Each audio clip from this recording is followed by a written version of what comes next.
O Livro dos Espíritos, Allan Kardec, capítulo 3, livro 1, da Criação. Considerações e concordâncias bíblicas concernentes à criação. 59. Os povos possuem ideias muito divergentes sobre a criação, de acordo com seu grau de conhecimento. Quer dizer, cada povo, a seu conhecimento, ao seu grau de cultura, né, acredita de uma forma. A razão, apoiada na ciência, reconheceu a inverossimilhança de certas teorias. A que é dada pelos espíritos confirma a opinião que, desde muito tempo, é admitida pelos homens mais esclarecidos. Só uma parte aqui: inverossimilhança, qualidade do que não parece ser completamente verdadeiro. Ausência de verossimilhança. Havia inverossimilhança nos indícios do crime. Coisa inverossímil, o que não parece ser verdadeiro, narrativa cheia de inverossimilhanças, né? Só um esclarecimento para a gente entender a palavra, né? Então, assim, muitos povos com as suas culturas diferentes tinham as suas formas de pensar sobre a criação, né? E que a ciência dá uma formação, né? Assim como a informação dos espíritos que nos informa a respeito sobre a criação, né? A objeção que se pode fazer a essa teoria é de que entra em contradição com textos nos livros sagrados, na Bíblia, nos livros que temos, né, como livros sagrados. Mas um exame feito seriamente, né, conhece que essas contradições é mais aparente que real e que resulta numa interpretação dada a um sentido muitas vezes alegórico. Então, nesses livros sagrados de algumas religiões, né, até da religião católica, existem algumas formações de ideias que para nós parecem às vezes absurdas, mas se não levarmos ao pé da letra e sim como uma consulta, né, as contradições que aparecem nessa interpretação são alegorias. Então, dados alguns fatos, se a gente conseguir extrair um conteúdo, né, desses livros, já não é suficiente para nós, já nos é suficiente, né, para que tenhamos uma ideia de como foi, e não ao pé da letra exatamente como está escrito, né? É uma questão de interpretação. A questão do primeiro homem, na pessoa de Adão, que estão nas escrituras bíblicas, como a única origem da humanidade, não é uma única sobre a qual as crenças religiosas têm de modificar-se. Quer dizer, elas teriam que se adaptar e entender que não é aquilo especificamente que está escrito lá, é uma questão de interpretação. O movimento da Terra parecia, em determinada época, totalmente oposto aos textos sagrados, dando margem a toda sorte de perseguições, com essa teoria servindo apenas de pretexto. No entanto, a Terra gira, malgrado os anatemas, quer dizer, as maldições, né? E ninguém hoje poderia contestá-los, sem ofender a sua própria razão. Quer dizer, é uma questão de entendimento sobre a situação. A Bíblia diz, igualmente, que o mundo foi criado em 6 dias e fixa a época em que, aproximadamente 4.000 anos antes da era cristã. Então, temos como base lá o Cristo, para que começamos a contar no nosso calendário, 4.000 anos antes, né? Então, na Bíblia se situa como se fosse 4.000 anos antes. Além disso, a Terra não existia, havia sido tirada do nada. O texto é formal. E eis que a ciência positiva, né, a ciência contemporânea, ela é inexorável, vem provar ao contrário. Ela prova que tem muitos milhares de anos, né? e que a Terra é muito mais velha do que a gente possa imaginar. E a formação em 6 dias, né, que é constado pela Bíblia, será que não seria 6 períodos, né? 6 tempos, né? Que talvez 6 medidas, que para a época seriam 6 dias, que nós traduzimos para isso, né? Há da gente pensar um pouquinho mais a respeito, né? A formação do globo está inscrita em caracteres indestrutíveis no mundo fóssil. Quer dizer, através da própria Terra, da própria pesquisa da ciência contemporânea, nós conseguimos observar que esses fósseis que são descobertos a cada dia, a cada período, nós descobrimos muitos e muitos mais fósseis e conseguimos provar o quanto mais antiga é a Terra, né?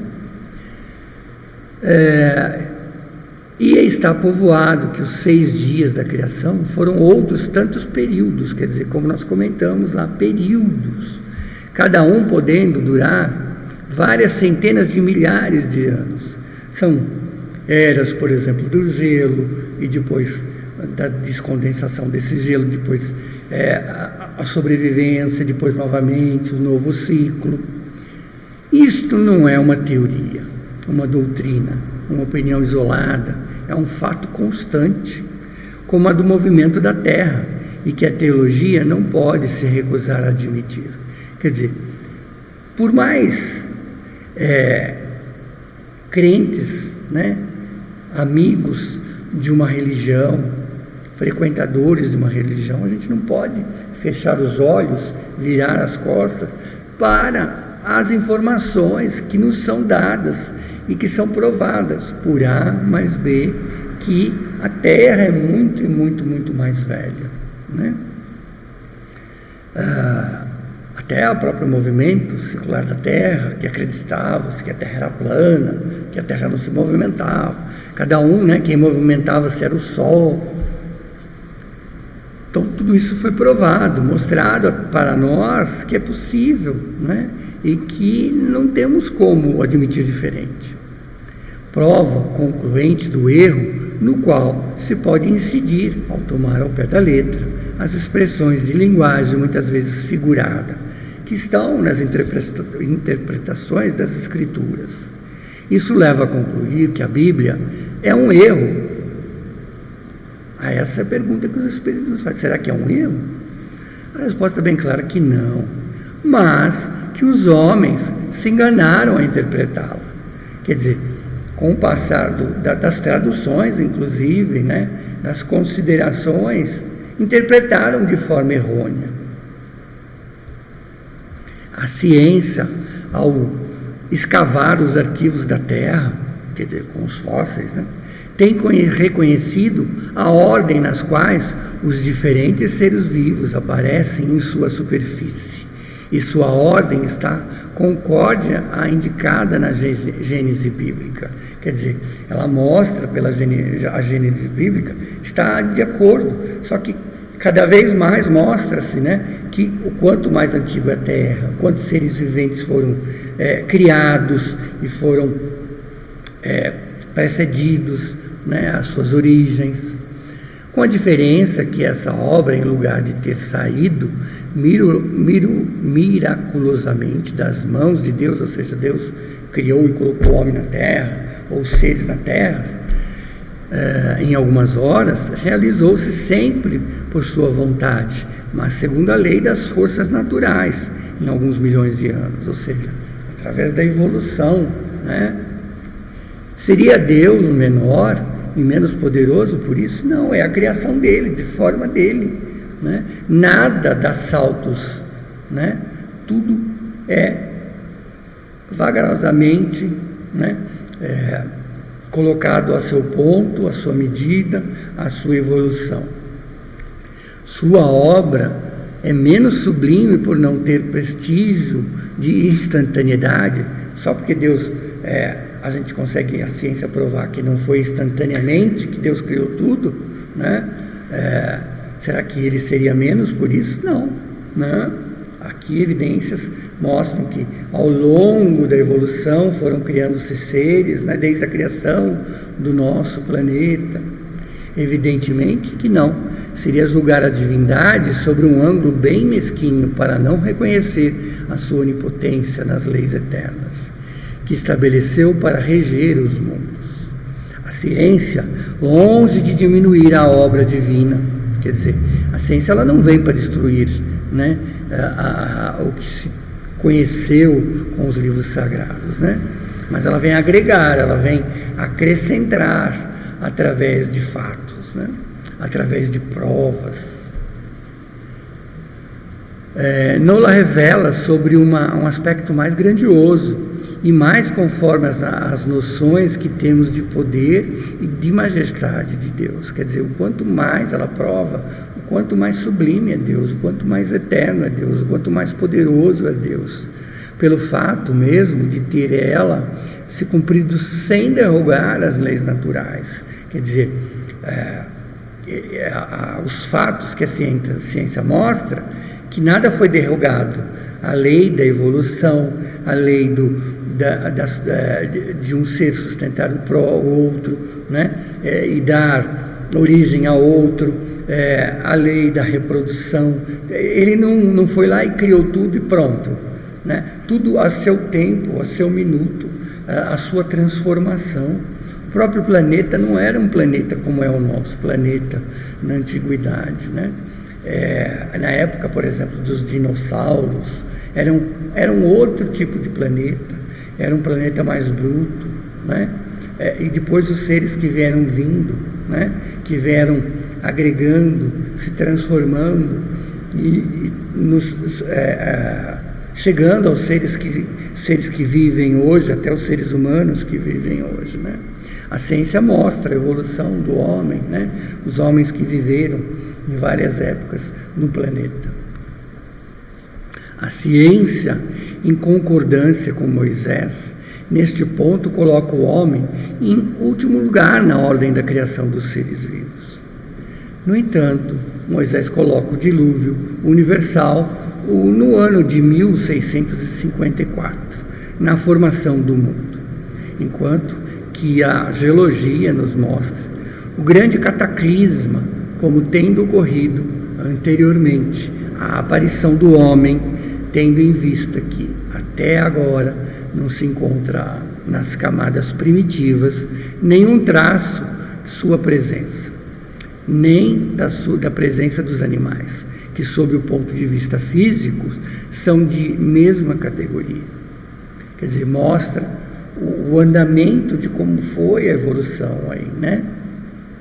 Nada prova que isso seja impossível. Várias descobertas já tenham lançado dúvidas a esse respeito. É provável que de um momento ao outro se possa adquirir a certeza material da anterioridade da raça humana. Então se reconhecerá que sobre esse ponto, como sobre outros, o texto bíblico é figurado. A questão é saber se o cataclisma geológico é o mesmo que o de Noé. Por exemplo, então, talvez essa história que se conta na Bíblia, será que esses cataclismas que ocorreram geologicamente, será que são o mesmo período que Noé conta, né? Será que eles vão ao encontro uma coisa com a outra? Ora, a duração necessária para a formação das camadas fósseis não permite contradições. E no momento em que se encontram os traços da existência do homem, antes da grande catástrofe, ficará provado que Adão não é o primeiro homem, ou que sua criação se perde em eras remotas, quer dizer, em muitas e muitas eras anteriores. Contra a evidência não existe raciocínios possíveis. Será inevitável aceitar este fato, como se aceitou o de movimento da Terra e dos 6 períodos da criação, quer dizer, as transformações que o planeta se submeteu. A existência do homem do dilúvio, antes do dilúvio geológico, é certamente hipotética. Entretanto, ao admitir que o homem, a apareceu pela primeira vez sobre a Terra 4.000 anos antes de Cristo, 4.000 anos apenas. Se 1.650 anos mais tarde toda a raça humana houvesse sido destruída, com exceção apenas de uma só família, que foi a de Noé, resulta que o povoamento da Terra data de Noé, ou seja, de 2.350 anos antes da nossa era só, quer dizer, 2.300 e poucos anos antes. Quer dizer, vejamos aqui, nós estamos no nascimento do Cristo, tivemos ele como ponto de referência, 2.000 e poucos os cristãos, né? 2.000 e poucos anos, 2.021 anos depois, né? O que se conhece, né, nesse período? Será que 2.500, 2.350 anos antes não é um período muito curto, né, para que isso tenha acontecido dessa forma, né? Que tenha tanta população, se foi dizimado todo o povo através da catástrofe, né? Ora, quando os hebreus emigraram para o Egito, no 18º século, encontra-se esses países povoados e até com fortes traços de civilizações, ou seja, muitas civilizações, muitas pessoas viviam, né? A história prova, nessa época, a Índia e outras religiões estavam igualmente florescentes, quer dizer, no seu auge, sem levar-se em conta a cronologia de certos povos que remontam a uma época bem mais recuada, bem anterior, né? Os próprios chineses, né? Esse povo conta um calendário bem diferente do nosso. Seria forçoso, portanto, que do 24º ano ao 18º século, quer dizer, no espaço de 600 anos apenas, somente a posterioridade de um só homem tenha podido povoar, quer dizer, uma só pessoa, né, uma só família povoar intensamente todos esses lugares, né? Regiões então conhecidas, supondo-se que a outra não fosse, e que nesse curto intervalo a espécie humana tivesse podido elevar-se de uma ignorância absoluta do estado primitivo ao mais alto grau de desenvolvimento intelectual. Quer dizer, então, dessa única origem, será que esse povoamento multipopulacional e essa evolução de conhecimento em vários lugares e muito além do que se tinha na época, né? Será que isso não se contradiz um pouco? Isso se contradiz fortemente todas as leis antropológicas, até da lei das pessoas, né? De umas se coabitariam umas com as outras e gerarem filhos, gerando essa quantidade de pessoas. Seria meio ilógico, né? Não seria possível.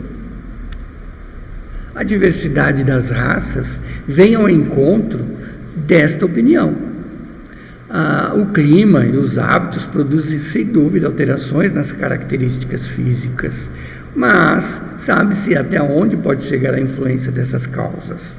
E o exame fisiológico prova que existem entre certas raças diferentes constitutivas mais profundas que aquelas produzidas pelo clima. Quer dizer, não é só ficar debaixo do sol, se queimar muito mais, mas sim uma mistura, né? E origens diferentes da pigmentação, origens diferentes da organização física, né? Com conhecimento da ciência se mostra isso, né? O cruzamento delas produz tipos intermediários, tende a transpor as características extremas, não produzindo senão as variedades. Ora, para que tivesse havido o cruzamento de raças, era preciso que houvesse raças distintas. E como explicar a sua existência ao dar-lhes origem comum e, sobretudo, tão próxima? Como admitir que em alguns séculos certos descendentes de Noé se tivessem transformado a ponto de produzir uma raça etíope, por exemplo? Quer dizer, seria ilógico em tão poucos anos né, se transformar ali, os descendentes de Noé se cruzarem entre si e darem origem, por exemplo, à raça etíope. É ilógico. Uma tal metamorfose não só é mais admissível que a hipótese de uma origem comum para o lobo e para a ovelha, e o elefante, e o pulgão, o pássaro, o peixe. Mais uma vez, nada poderia prevalecer contra evidência de fatos. Quer dizer, é ilógico. Tudo se explica, ao contrário, admitindo-se a existência do homem antes que lhe é popularmente assimilada. A que diversidade das origens que Adão, que viveu há 6.000 anos, tenha povoado uma região ainda desabitada.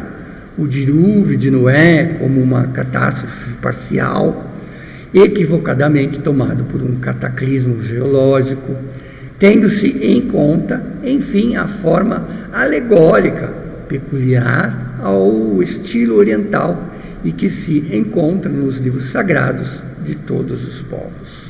Quer dizer, em várias origens, em vários povos, até não cristãos, essas origens, né? Eis porque é prudente não acusar de falsas as doutrinas que podem, cedo ou tarde, como tantas outras, dar um desmentido àqueles que as combatem. As ideias religiosas, longe de serem desmerecidas, se engrandecem ao caminhar lado a lado com a ciência. Este é o único meio de não mostrar um lado vulnerável aos céticos. Com isto, nós terminamos essa parte do capítulo.